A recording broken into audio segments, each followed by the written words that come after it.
ناظرین گرامی، یہاں ہم آپ کو اس بات سے پہلے اچھی طرح آگاہ کر دیں کہ ہندوؤں کی تحریر کردہ رامائن نامی کتاب تاریخی اور حقیقت پر مبنی داستان نہیں ہے، بلکہ یہ محض ایک افسانوی یعنی خود سے تیار کردہ ایک کہانی سے زیادہ اور کچھ بھی نہیں۔ ہندو مذہب کے مطابق انسان کی تاریخ 4 پہلوؤں پر مشتمل ہے، جو کہ ستیا یوگ، تریتا یوگ، دوپریا یوگ اور کلیوگ ہے۔ ہندو مت کے مطابق پچھلے 5000 سالوں سے انسان کلیوگ میں جی رہا ہے۔ ہندوؤں کا ماننا ہے کہ ان کے دیوتا شری رام 9 لاکھ سال پہلے اس دنیا میں پیدا ہوئے، کیونکہ تریتا یوگ کا عرصہ 12,78,000 سالوں پر مشتمل تھا، جبکہ رامائن کو سنسکرت زبان کے شاعر والمیکی نے 6 صدی عیسوی قبل از مسیح سے 1 صدی عیسوی کے درمیانی دور میں تحریر کیا تھا۔ رامائن کے کروڑوں کلمی یعنی ہاتھ سے لکھے ہوئے نسخے موجود ہیں، جن میں سے ہر ایک تحریر اور رامائن کی کہانی کو ایک الگ انداز میں بیان کیا گیا ہے، جو کہ ایک دوسرے سے بالکل مختلف ہے۔ اس میں سب سے بڑا فرق یہ ہے کہ رامائن کا سب سے پرانا نسخہ محض 5 ابواب یعنی صرف 5 چیپٹرز رکھتا ہے، جبکہ 11ویں صدی عیسوی کے بعد پیش کردہ نسخوں میں ابواب کی تعداد 7 ہے، جس سے کوئی بھی باشعور انسان اندازہ لگا سکتا ہے کہ اس میں کتنا سچ ہے اور کتنا جھوٹ۔ معزز دوستو، جس طرح رامائن ایک افسانوی کہانی سے زیادہ کوئی وجود نہیں رکھتی، اسی طرح اس میں بیان کردہ ایودھیا شہر بھی حقیقت میں کوئی وجود نہیں رکھتا۔ اگر ہم موجودہ ایودھیا شہر کی بات کریں تو اس کا پرانا نام ساکیت تھا۔ بدھ مت اور جین مت کی کتابوں کے مطابق ان دونوں مذاہب کے بانی یعنی گوتم بدھ اور مہاویر اس شہر میں مقیم رہ چکے ہیں۔ 5ویں صدی عیسوی میں گپتا سلطنت کے بادشاہ سکندر گپتا نے شری رام کے پیروکاروں کو خوش کرنے کے لیے ساکیت نامی شہر کا نام تبدیل کر کے ایودھیا رکھ دیا تھا۔ تب سے لے کر آج تک یہ شہر اسی نام سے ہی پکارا جاتا ہے۔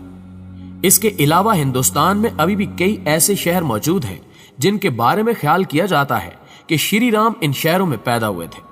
ہندو مت کی قدیم تاریخ میں آگ کا دیوتا برہما اور اندر دیوتا ہندو مت کے اہم دیوتا ہوا کرتے تھے، لیکن بعد میں ہندو مذہب میں 2 مزید دیوتا بھی شامل کیے گئے، جن کا نام وشنو اور شیو ہے۔ اتنے سارے دیوتاؤں کے پجاریوں کی آپس میں یہی کوشش ہوتی کہ وہ اپنے دیوتا جس کی وہ پوجا کرتے ہیں زیادہ سے زیادہ عوام اسی دیوتا کے پیروکار بنے، جس کے لیے وہ اپنے اپنے دیوتا کی من گھڑت کہانیاں بنانا شروع کر دیتے، جس سے عام عوام ان کی طرف کھینچی چلی آتی۔ اسی دور میں رامائن کے ہیرو رام اور مہا بھارت کے ہیرو کرشنا کو وشنو دیوتا کا ہی ایک روپ یعنی اوتار تسلیم کیا گیا، تاکہ شیو پر وشنو کی برتری ثابت کی جا سکے، یعنی وشنو دیوتا شیو سے زیادہ بہتر ہے۔ اسی طرح رامائن اور مہا بھارت جیسی کہانیوں کو مذہب کے ساتھ جوڑ دیا گیا۔ 11ویں صدی عیسوی تک ایودھیا کا علاقہ مکمل طور پر ویران ہو چکا تھا، جس کے بعد مسلمانوں نے اس جگہ کو ایک نئی شکل دی اور اسے آباد کیا۔ مغل بادشاہ بابر نے 1526 عیسوی میں مغلیہ سلطنت کی بنیاد رکھی۔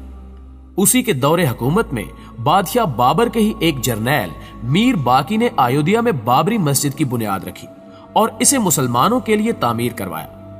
اس دور کے کسی بھی ہندو یا مسلمان مصنف کی تحریر سے اس بات کا پتہ نہیں چلتا کہ بابری مسجد کسی مندر پر تعمیر کی گئی ہے۔ ناظرین گرامی، 1707 عیسوی میں آخری طاقتور بادشاہ اورنگزیب کی وفات کے بعد مغلیہ سلطنت کا زوال شروع ہو گیا، جس کے بعد 1722 عیسوی میں آؤت نامی ریاست کا گورنر نواب سعادت علی خان خود مختار ہو گیا۔ اس کے بعد آؤت میں پیدا ہونے والے تمام تر نواب اس قدر نااہل اور بزدل ثابت ہوئے کہ دیکھتے ہی دیکھتے مسلمانوں کی تمام تر معیشت انگریزوں کے ہاتھ میں چلی گئی۔ یہی وہ وقت تھا جب انگریزوں نے لینڈ ریونیو کے ریکارڈ میں بابری مسجد کو شری رام کی پیدائش کی جگہ قرار دے دیا، اور یہ سب ہندوؤں اور انگریزوں کی سازش تھی۔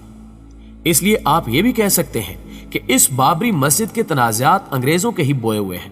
یہ انگریزوں کی ان کامیاب سازشوں میں سے ایک سازش تھی جس نے پچھلے 200 سال سے مسلمانوں اور ہندوؤں کے درمیان لڑائی برپا کر رکھی ہے۔ اس وقت جنم ستھان کا لفظ محض سرکاری اداروں میں استعمال کیا جاتا تھا، لیکن پہلی جنگ آزادی 1857 عیسوی کی ناکام ہونے کے بعد خاص طور پر مسلمان انگریزوں کے عتاب کا نشانہ بنے۔ اس جنگ میں چونکہ ہندو اپنا پلڑا جھاڑ کر انگریزوں کے ساتھ مل گئے تھے، تو انگریزوں نے مسلمان سرداروں اور بادشاہوں سے ان کی جاگیریں اور عہدے ضبط کر کے ہندوؤں کے حوالے کر دی۔ اسی وقت ہندوؤں نے بابری مسجد پر بھی قبضہ کر لیا